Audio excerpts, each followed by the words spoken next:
Ambulance भितर न नहीं गोटे 407 भाया गोटे गाड़ी रे डाला गाड़ी रे पकईक नवा बाउंश भितर पूरेक नवा ये पुलिस आगे होउथिला कि जदि पुलिस आगे होउथिला तार पुलिस वास्तव करूथिला कौन ताने आगुक तो राजनेता माने तो बहुत बड़ बड़ भिड़ जमाउचंदी सेमानक भितर तो कहीं एभली कथा आमे देखिବାକୁ पाउनांती सेठी तो बढ़िया पुलिस काम करूची एठी कोड ना कोड गोटे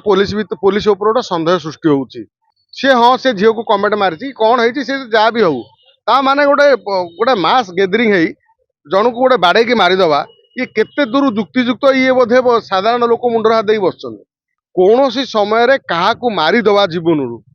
एभली मानसिकता कौन सी समय रखा उचित नुह कोर्ट कहीं अच्छी कोर्ट थाना कोर्ट को उठेदवा जी जहाँ पार जी जो पार न्याय दब आउ कौन जार जो अन्याय है सी बाड़े पकेब मारी पकेब आउ कौन थाना कोर्ट कहीं रते टंका कहीं सरकार खर्च हम ना स्टेरॉइड नहीं कि कौन नहीं सी तो ताकू पोस्टमार्टम कला सी जना पड़ोनी जितेबले बॉडी की पोस्टमार्टम कराब से धरा पड़ किंतु एटी कथा पड़ी ये बहु प्रश्न उंकी मारे साधारण जहाँ आलोचना होची जदि सेठी पुलिस थिला तो से जो जहाँ को मारी दिया गला भिड़ मारिदेला तापर ताकू पुलिस भ्यान कौन नथिला ना आंबुलांस नथिला ताकू नबा पाई आंबुलांस भितर न नहीं गोटे 407 भाया गोटे गाड़ी रे डाला गाड़ी रे पकईक नवा बाउंश भितर पूरेक नवा ये पुलिस आगे होउथिला कि जदि पुलिस आगे होउथिला तार पुलिस वास्तव करूथिला कौन भिड़ को देखिकी पुलिस कौन डरीगला कि जदि पुलिस भिड़ को देखिकी डरी जाउची यही भिड़ रे गोटे लोक को मारी दिया होउची ताने आगुक तो राजनेता माने तो बहुत बड़ बड़ भिड़ जमाउचंदी सेमानक भितर तो कहीं एभली कथा आमे देखिବାକୁ पाउनांती सेठी तो बढ़िया पुलिस काम करूची एठी कोड ना कोड गोटे पुलिस ऊपर गोटे संदेह सृष्टि होउची जे कथा पड़िची जेते जहाँ जी भूल कले भी से हाँ से झील को कमेंट मारिची कौन है से जहाँ भी हूँ ता माने गोटे गोटे मास गैदरिंग है जन को गोटे बाड़े की मारिदवा ये केते दूर जुक्तियुक्त ये बोधे साधारण लोक मुंडर हाथ दे बस ये घटना बारंबार ये घटुच बालियंता गोटे भुवनेश्वर पाखक लगी गोटे गाँ ये गाँ हाँ कमिशनरेट एरिया आ भितर जितेबाला ये घटना घटुची आमे देखुंत जितेबाला कौटी गोटे छोटिया एक्सीडेंट हो जाए कौटी गोटे बाड़िया पिटा हो जाए पुलिस जो भाई भ्यान आसे पुलिस भ्यान जदि सेठी पुलिस अल्प थिले बा 2-3 जन थिले बा जणे थिला सी कौन आउ 2टा भ्यान को मगई पार न था सागे सागे फोन करके गोटे भिड़ गैदरिंग होती गोटे बाड़िया पिटा कर इमिडिएट 2-3टा ये पठा जाऊ फोर्स पठा जाऊ कि 2-3टा पीसीआर पठा जाऊ 10-15 जन कनेस्टेबल कि होमगार्ड पठा जाऊ एक कौन हो पार ना युवकटी मर जाता ये कौट ना कौटी युवकटी निश्चित बची था ये कौट ना कौटी ये पुलिस निष्क्रियतारू ये भली कांड घटी एठी कथा पड़ी जितेबाला आईन को हाथ को नौ मास लोक आकु अटकेब किए पुलिस अटकेब पुलिस को से सुपर पावर दिखाई सी पुलिस जो टोटाल 5टा गाड़ी आसता ब्रेक कर दे था आज जमी 2-3टा 50टा 20टा पुलिस जाई खोजिकी जन जन कर धरुंच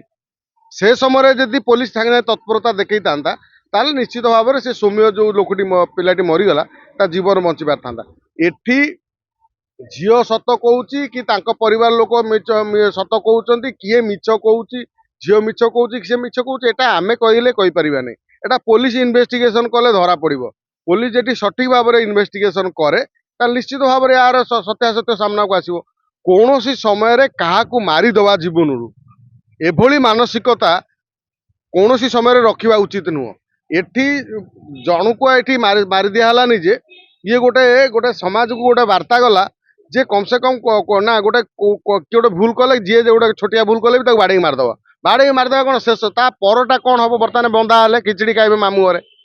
एठी जो तमे कहबो मास गैदरिंग मास गोटे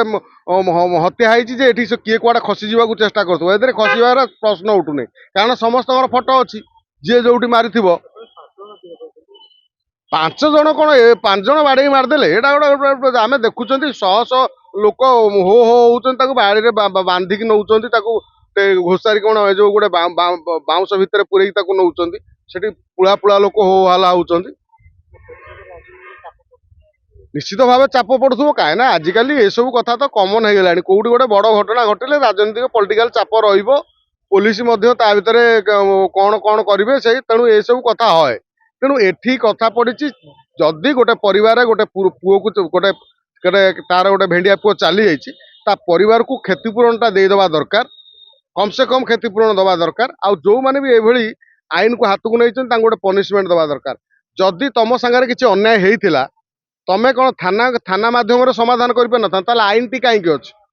କୋର୍ଟ କାହିଁକି ଅଛି? ତାହେଲେ କୋର୍ଟ ଥାନା କୋର୍ଟକୁ ଉଠେଇଦବା, ଯିଏ ଯାହାକୁ ପାରିବ ଯିଏ ଯୋଉଠି ପାରିବ ନ୍ୟାୟ ଦବ। ଆଉ କଣ ଯାହାର ଯୋଉଠି ଅନ୍ୟାୟ ହେଲା ସିଏ ତାକୁ ବାଡେଇ ପକେଇବ ମାରି ପକେଇବ। ଆଉ କଣ ଥାନା କୋର୍ଟ କାହିଁ ରହିବ? ଏତେ ଟଙ୍କା କାହିଁ ସରକାରଙ୍କର ଖର୍ଚ୍ଚ ହବ? ଏସବୁ କଥା ଯଦି କେହି ଭାବୁଥାଏ ତାହେଲେ ଇଏ ଭାବନାରୁ ଦୂରେଇ ରୁହ। କାରଣ କମ ସେ କମ ଏଠି ଆମର ଥାନା ଅଛି, ଆଇନ ଅଛି। ତମର ଯାହା ତମ ସାଙ୍ଗ ଯଦି ଅନ୍ୟାୟ ହେଇଛି ତମେ ଆଇନରେ ଆଶ୍ରୟ ନିଅ। ଯଦି ଆଇନ ବାରମ୍ବାର ଶୁଣୁନି ତାର ଆହୁରି ଉପରେ କୋର୍ଟ ଅଛି, କୋର୍ଟକୁ ଯାଅ। ଏସବୁ କଥା ହେଇପାରିବ। ତା ମାନେ ନୁହଁ ଯେ କାହାକୁ ଜୀବନରୁ ବାଡେଇକି ମାରିଦବା। ଏଭଳି ମାନେ ମାନେ ଯୋଉ ବିଚାରଧାରା, ଯୋଉ ମାନସିକତା ଯୋଉ ଏଭଳି ବ୍ୟାପିଲା, ମାନେ ଇଏ କମ ସେ କମ ଇଏ ସାରା ଓଡିଶାରେ ଗୋଟେ ଏଭଳି ଗୋଟେ କୁବାର୍ତ୍ତା ଗଲା। ଆଉ ବିଶେଷ କରି ଭୁବନେଶ୍ୱରଟି ବଦନାମ ହେଲା। ଆଉ ବାରମ୍ବାର ଓଡିଶାରେ ଏଭଳି ବଦନାମ ହଉଛି ବିଭିନ୍ନ କେସରେ। ଆମେ ଅତୀତରେ କହୁଥିଲେ କିଛି ସାଧାରଣ ଟଙ୍କା ପାଇଁ ଇଏ କଣ ତା ନା ଜିତୁ ମୁଣ୍ଡା ତା ଭଉଣୀର ସବୁକୁ କୋଳେଇ ଆଣୁଛି। ଇଏ ଆଇନ ପ୍ରଶାସନ ବର୍ତ୍ତମାନ ରାଜ୍ୟରେ କୋଉ ଦିଗରେ ଅଛି, କୋଉ ମାର୍ଗରେ ଅଛି, ଇଏ ସରକାର ତାଙ୍କୁ କୋଉ ଭଳି ପରିଚାଳନା କରୁଛନ୍ତି ତାଙ୍କ ପ୍ରଶାସନିକ ବ୍ୟବସ୍ଥାକୁ, ଇଏ ବର୍ତ୍ତମାନ ସାଧାରଣରେ ପ୍ରଶ୍ନବାଚୀ ସୃଷ୍ଟି କରୁଛି। ଆଉ ଲଜ୍ଜା ଲାଗୁଛି ଯେ ଆମ ରାଜ୍ୟରେ ଗୋଟେ ଏଭଳି ସରକାର ଚାଲୁଛି ଯୋଉମାନେ ମାନେ କଣ କହିଲ ଏଇ ଯୋଉ କ୍ରାଇମକୁ କଣ୍ଟ୍ରୋଲ କରିବାରେ ଏମାନେ ସମ୍ପୂର୍ଣ୍ଣ ବିଫଳ।